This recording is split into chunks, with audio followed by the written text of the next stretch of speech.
Charles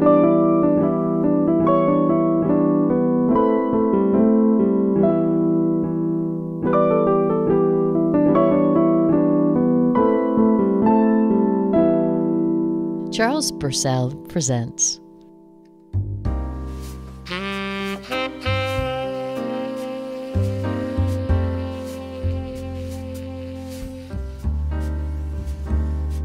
Okay, fellas, you got all the pictures and prints? Yeah, Lieutenant. All right, okay, you go back to headquarters. Yes, sir. Let me know what you find out in the lab. Sure, Lieutenant. You ready to go? No, you all go ahead. I'm gonna stick around here in the studio for a while. Something just doesn't seem right about this case. All right, see you, Lieutenant. All right, okay. Geez, I just can't figure it. All these papers strewn around all over the place, but no other sign of struggle. This big burn mark in the middle of the room, this big pile of ashes, and this Charles Purcell guy nowhere to be found, even though his podcast started like 2 minutes ago. It just doesn't add up. What doesn't add up, Lieutenant? Oh, geez, you startled me. Well, I'm sorry. And who are you, sir? Well, I'm Uncle Chuck. Uncle Chuck? Well, yes. What's going on here? Say, what's with all these papers strewn around here? Pardon me. Let me just make a note of that. Uncle Chuck. All right, well, Uncle Chuck, I was just about to ask you the same question. How's that? What's going on here? Well, I'm here for the podcast. Where's Charles Purcell?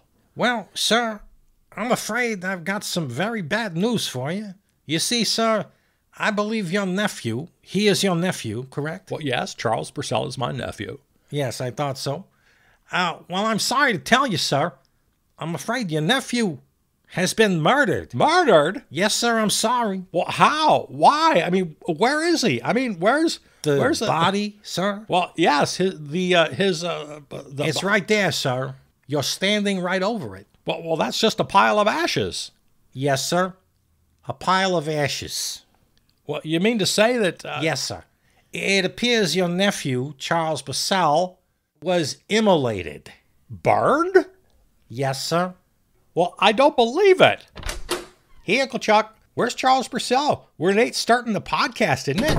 Oh, Chucky Bucky, this man here says that Charles Purcell has been murdered. And what are all these papers doing all over the studio? And murdered? No way! Way! And who the heck is this guy? Well, he's the lieutenant. What do you mean, like in the Army? No, sir. I'm with the Milwaukee Police Department. Can I ask you, sir, where have you been the last couple of hours? And you too, Uncle Chuck. Well, what, are we suspects? You think I'd kill Charles Purcell? Are you crazy or something? No. Just a routine question. I have to fill up my report. You see, the captain, he's very particular. He's a real stickler for details. He needs to see every little nook and cranny of the case on the report. No matter how insignificant. You understand? Well, I wasn't anywhere. I was home. Just walked over here, stopped at Sunrise Foods on the way over for a Clark bar and a Diet Coke, as you can see. Same here. Just walked over from my house just now. Stopped at Sunrise Foods for a Rice Krispie bar and a Red Bull. What is that? What's what? That music. Oh, that's Peter Donalds. He's our musical director. Over there on the piano. So he just plays the piano? Yeah, he accompanies the show. I see. Let me just make a note of that. Now, where were we? Oh, right. A Rice Krispie bar and a Red Bull, you say? Well, I ate them on the way over. I see, sir. And would either one of you know anything about all these papers piled up and strewn about? Well, they're notes, I guess. Charles Purcell keeps lots of notes for the podcast. Yes, you see? This one it's about OpenAI and profit. Oh, look at that. OpenAI, the company that brought you ChatGPT, just sold out. Yeah, listen to this. I'm reading now. Since its founding in 2015, its leaders have said their top priority is making sure artificial intelligence is developed safely and beneficially. They've touted the company's unusual corporate structure as a way of proving the purity of its motives. OpenAI was a nonprofit controlled not by its CEO or by its shareholders, but by a board with a single mission: keep humanity safe. That's where, have you got the next page there, Chucky Bucky? Yeah, listen to this. This week, the news broke that OpenAI will no longer be controlled by the nonprofit board OpenAI is turning into a full-fledged for-profit benefit corporation. And CEO Sam Altman, who had previously emphasized that he didn't have any equity in the company, will now get equity worth billions in addition to ultimate control over OpenAI. Oh my goodness, yeah, that's really something. And we've talked about this before on the program, that the only way that AI stays safe is if it stays in the realm of the no money world, of the nonprofit world. As soon as you attach profit to the runaway train of AI, oh yeah, then it's just, oh, Katie bar the door. So there you go, Lieutenant. That's the kind of thing, that's one of Charles Purcell's notes for the show. So all these papers are notes for the podcast? Well, yes. Okay, yeah, that makes sense. Looks like most of these are all notes that he hasn't got to. Hasn't got to, sir? Yeah, we haven't really talked about these stories on the show yet. Oh, so you too appeared on the podcast with the victim? Well, yes. Well, sometimes. This podcast. Wait, what do you mean this podcast? He's got more than one? Yeah. See, we're here today to do Charles Purcell Presents, but he also does a solo podcast that's, more with the news and politics and so forth. And you appear with him on Charles Purcell Presents? Well, not every week, but yeah, sometimes. And all these papers are notes, you say? Yeah, like take this one, for instance. Notes on Latinos, the Latino poll. I guess NBC did this. His personal note here, linking American Latinos to immigration issue is like linking American Jews to Israel. What else does it say here? The gap between Republicans and Democrats is narrowing. Here's the most important thing. He's got a star by this. No mention of race. Here, let me read from Charles Purcell's notes here. Here's what it says. I can't express this adequately, but I encourage you to look up the scholarship on this. To the extent that race and ethnicity are even real, whiteness is the least real of all. It is a construct, defined by its negative. Whiteness is defined by what it is not, and declared normal or de facto, and exists solely for the purpose of maintaining power. As such, the concept of whiteness has been malleable over the last century or more. People from Eastern Europe, Italians, Irish, Jewish people, all became white, as the Orange Menace might put it, and they were folded in over time. This is very dynamic, and now it's happening with Latinos. Yeah, look at this. Being accepted into the so-called white group has conditions. To be white is to consider yourself superior to non-whites. That is the very definition of white, after all. So the old whites set the conditions, and the new so-called whites have to accept those conditions to be accepted. Okay. All right. So. Yeah, geez, I don't understand anything you guys are talking about. Well, again, we're just reading from his notes. A question. Would you say these notes were for this podcast or for his solo podcast? Well, typically, that kind of story would be on his solo show, as it was in the one we just mentioned. I see. Except for this 2024 election season. How's that, sir? Well, with all the extra news because of the election, we've had some of that overflow news and analysis here on Charles Purcell Presents. I see. All right, like this, for example. The National Popular Vote Interstate Compact, NPVIC, is an agreement among a group of U.S. states and the District of Columbia to award all of their electoral votes to whichever presidential ticket wins the overall popular vote in the 50 states and the District of Columbia. Oh, right, I remember that. That's the way we get around the Electoral College. If this so-called popular vote interstate compact, if enough states decide to join in, I think there are several who've already decided to do it, they award all their votes to the popular vote winner, and then that's a workaround for the Electoral College, and then you don't have someone losing the popular vote by several million votes and then still winning the presidency. Yeah, that's a great idea. Here's another one from the notes. End of September, only chance to use the word hath. 30 days hath September. Just a little humorous observation. Well, how's that the... Well, see, I think it was some kind of a joke here, like at the end of September and going into October. Just a little funny quip like, oh, well, that's our last chance to use the word hath for a while. Well, you get to use it again right away because November hath 30 days as well. Oh, that's right. Maybe that's why he decided not to use this note on the show. Yeah. So So these notes, these are what he uses for the show. What about the notes you've already used? The notes we've used? Yeah, you know, topics and stories that you've already discussed on the podcast. By the way, what's the name of the podcast? Well, this one, the one we're doing right now is Charles Purcell Presents. No, sir, the other one, the more newsy one. Oh, that's called The Log.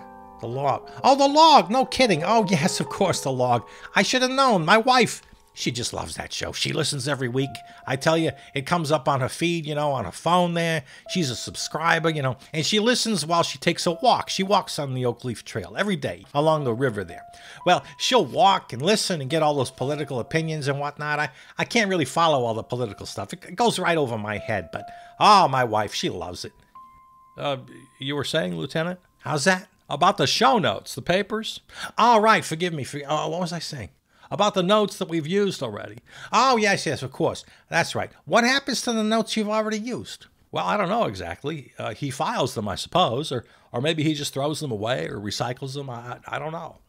I wonder, sirs, if you could help me out. I need to go through all these notes that are laying around the studio here.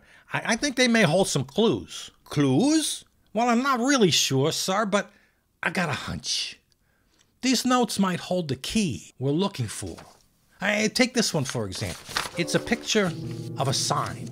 Maybe a meme, you'd call it. Here, I'll read it. Please remember, your job is the dream of the unemployed. Your house is the dream of the homeless. Your smile is the dream of the depressed. Your health is the dream of those who are sick. Beautiful things happen when you distance yourself from negativity. Find something to be grateful for. Oh, that's nice. Oh, yeah, I know exactly why Charles Purcell would save that. Oh, me too. We just hate stuff like this. This is the worst. What do you mean the worst? It's positive, right? Now, think about it just for a second. There are people in this world who are unemployed and homeless and depressed and sick, but the message here is that you're supposed to be happy about that and grateful for what you have. No, the message should be that you should damn well do something about the fact that so many people are unemployed, homeless, depressed, and sick. Yeah, it's a systemic thing, don't you know? Only in this kind of American capitalism can you try to have a message like that. Just remove yourself from negativity and don't think about all those people who are unemployed and homeless and depressed and sick. Just be thankful that you're not and go through life feeling grateful. Yeah, that's the kind of thing Charles Purcell just despises. So yeah, I can see why he saved that. He probably wanted to just rip it up. Just rip into that one. That's the worst. Ah, okay. I get it. I guess I get it. Hey, see, I was just thinking, maybe Charles Purcell wasn't murdered. Maybe he burned himself. Burned himself, sir? You know, like self-immolation. Yes, sir. I thought of that, sir, but it's impossible. Why? Well, the boys and I, we searched the studio thoroughly. I mean with a fine-tooth comb.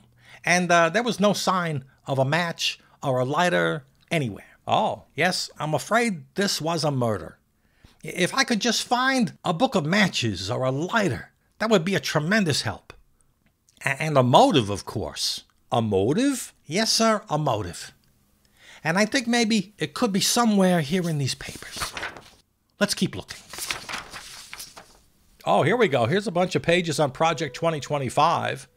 Let's see, Project 2025 Backlash, Gen Z's Guide to Project 2025. Russ Vogt said his group, the Center for Renewing America, was secretly drafting hundreds of executive orders, regulations, and memos that would lay the groundwork for rapid action on Trump's plans if he wins, describing his work as creating, quote, shadow agencies. He claimed that Trump has blessed his organization and, quote, he's very supportive of what we do. Wow. Oh, here's a good one. Remember he tried using the nickname Kamabla? That didn't last. That didn't work. But Charles Purcell's note is, what is that? Is he doing Mushmouth from Cosby Kids? Kamabla? That's pretty good. Gee, you know, you guys really like talking about this stuff, don't you? I mean, all the politics and the news stories, and you seem to really get into it.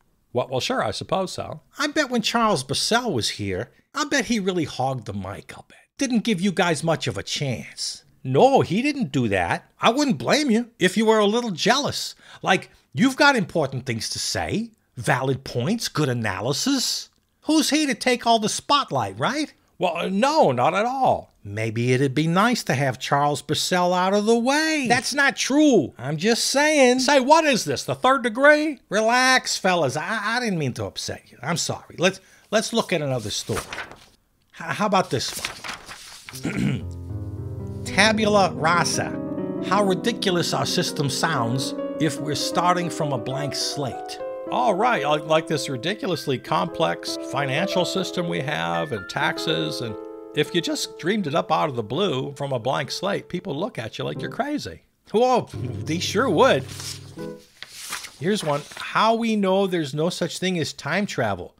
There would be so many assassins sent from the future to, we can't even say this. Oh no, better not say that. I'm sure that's why it's in the notes and was never used.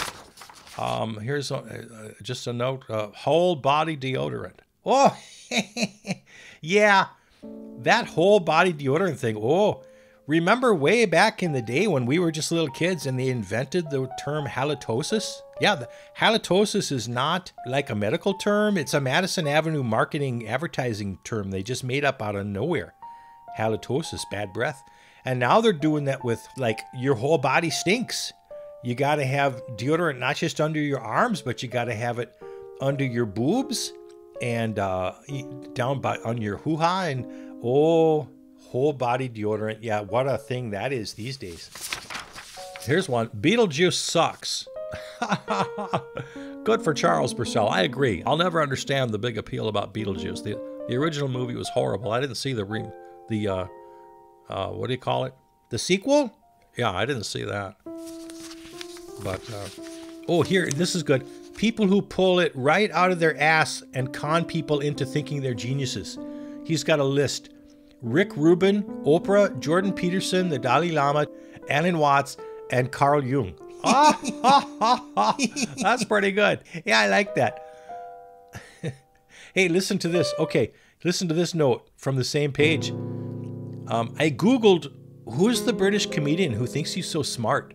Because I couldn't remember Russell Brand's name. And in the results, there were Jimmy Carr and Ricky Gervais. Reading still from the notes. I like people who think out loud and talk about big ideas. I can't stand when they're so f***ing sure of themselves and become self-appointed gurus or experts. They talk with such authority. F*** them all. Oh, that's good. That's good. Oh, hey, look who's here. It's Baco. Hello, Baco. Hey, Uncle Chuck. How's it going? Well, not so good. The lieutenant here is investigating a murder. A murder? No way. Lieutenant, this is Baco. He was in our last Halloween special. You'd be interested in this, Lieutenant. He told the story of the Mad Shears, a murder mystery. A murder mystery, huh? Yes, I am interested. Very interested. Hello, Mr. Baco. May I ask, where were you between the hours of 8 a.m. and noon today? And what business is that of yours? Oh, Lieutenant, Baco's no murderer. It was just a radio play. He was also in Scenes from a Perfect World. What's that? Oh, that's another podcast. Geez, you guys do a lot of podcasts around here. Scenes from a Perfect World? What is that, some kind of utopian thing? Well, as a matter of fact, yes, well, sort of. So I mean, fellas are all a bunch of communists or something? Social anarchists, actually. I tell you, this is not looking good for you guys. So we are suspects. Well, frankly, yes. You all are suspects. But let's keep looking for clues. Well, okay, here, does this tell you anything? Headline, Money Gotta Go, which is a big theme for us here on the show. Senators probe Kroger about dynamic pricing. We can never win an arms race against profit. Profit itself has to go. Yep, that's Charles Purcell, all right. Here's a post that he copied. Kroger is rolling out electronic shelf labels, raising concerns of surge pricing. They're also planning to use cameras with facial recognition to determine customers' gender and age and make personalized offers. If it's hot outside, we can raise the price of water and ice cream, said one grocery industry analyst. Wow. He's got some notes on Food Inc. 2, which was a documentary last year, a sequel to Food Inc. 1, which was in 2008. Apparently, he didn't like it. No indigenous voices, no socialists. Calls it pathetic. Hey, Uncle Chuck, there's a beat-up car parked outside with a dog in it. Hey, who's this? Well, hello, little Billy. This is little Billy. Is that your car outside? Yeah? It sucks. What do you know? And you shouldn't keep your dog in your car. He's all right. I left the window open. You suck. Leave me alone, kid. I'm working here.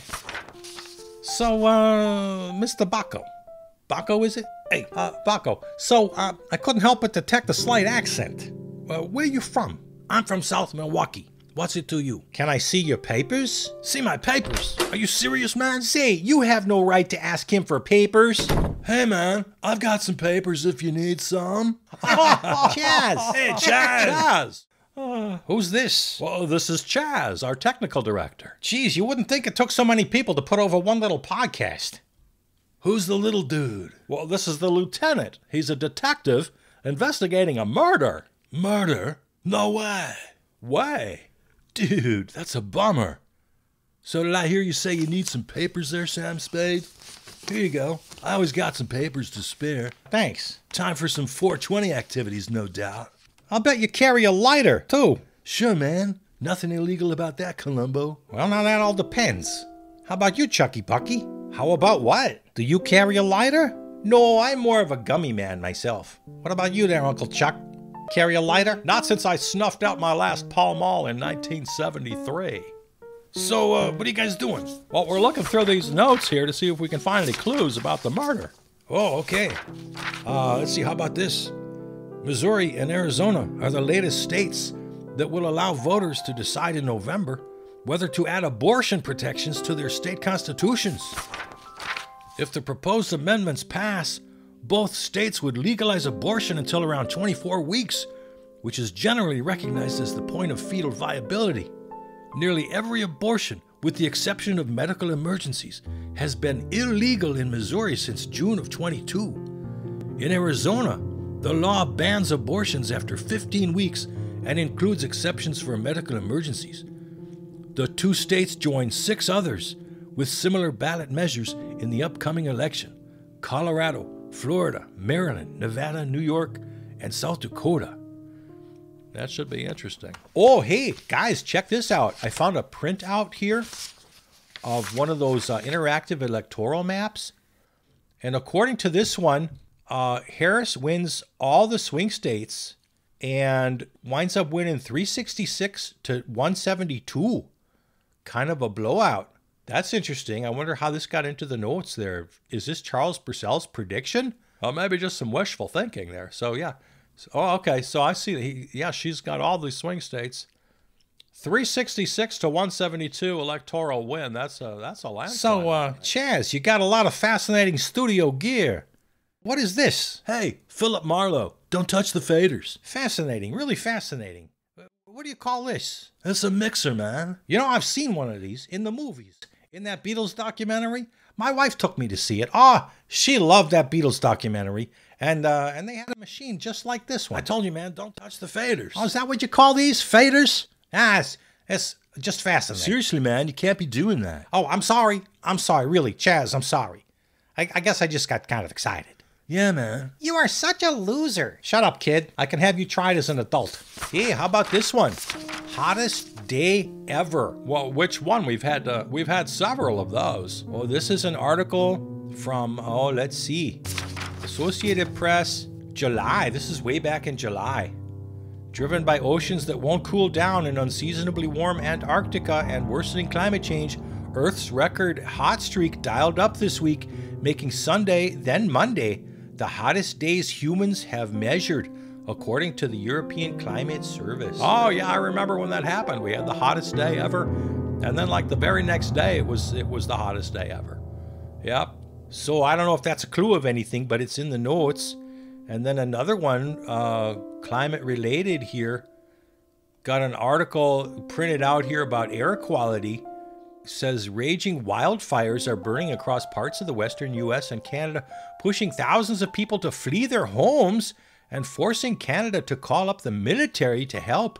In addition to the physical devastation the flames are causing, researchers are getting a clearer picture of just how dangerous all that toxic smoke is to human health.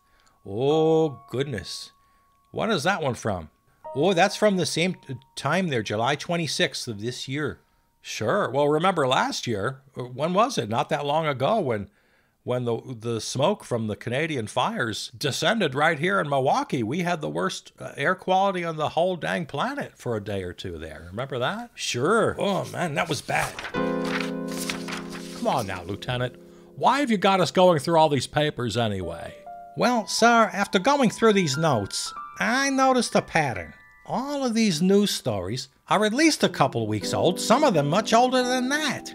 And yet, you say that Charles Purcell never got around to talking about any of them. Well, we told you there's been an overflow of news lately. We can't get to everything.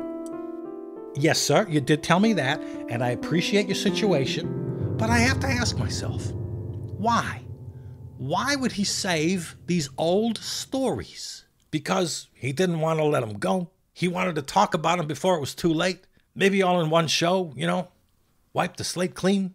Just like we did today, man. And there's your answer to the whole thing. So, who's the murderer? The murderer? What the hell are you guys talking about? Charles Purcell! Dude, you're alive. Of course I'm alive. Who's this? This is the lieutenant. I'm very glad to see that you're all right, sir. But what's with the pile of ashes? Oh, that? I was just burning up all the old notes that we never got to, and I got this sudden urge to play 18 holes of frolf. Frolf? Frisbee golf, man. Oh. You got a sudden urge to play frolf? Well, yeah, the weather's so nice, I figured this might be my last chance of the season. I know, crazy, right? 80 degrees in the middle of October? Hey, climate change, right? So what are you guys doing here? We were supposed to record a podcast. Did you forget? Oh. Yeah, I guess I did. Well, we went ahead anyway. You recorded this week's podcast without me? Yeah, I hope you don't mind. No, not at all. The whole thing? Yeah. Well, it's just about over. What did you talk about? We cleaned the slate. Covered the stories that were starting to get old. Oh, okay, great. How'd it go? Good. So, Lieutenant, I guess you were just wrong about everything. Yes, I guess I was. Look out! But you'll never turn me in. Turn you in? Why would we turn you in? For what? Lieutenant, put down that gun. What are you doing? I told you, my captain is a stickler for details. What's that got to do with anything? Oh, right. Nothing, I guess. Sorry. Jeez, what the? No. Santo Dios. Oh, shit. I think I just accidentally shot your piano player. Nope, I'm okay. Just grazed my ear. I'm good. Jeez. Holy moly. Sorry about that. Cripes. Gracias a Dios. Alrighty then. Okay, well, see you next week, I guess.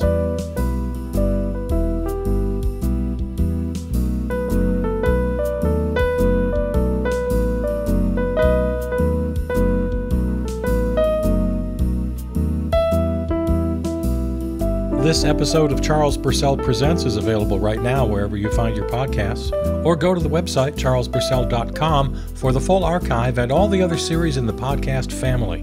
Follow me on Facebook, write to me at charlespurcell@gmail. Thanks to our flagship terrestrial station, River West Radio, riverwestradio.com. Theme music composed and performed by Peter Donalds. From the New Arts and Media Studios in Milwaukee, I'm Charles Purcell.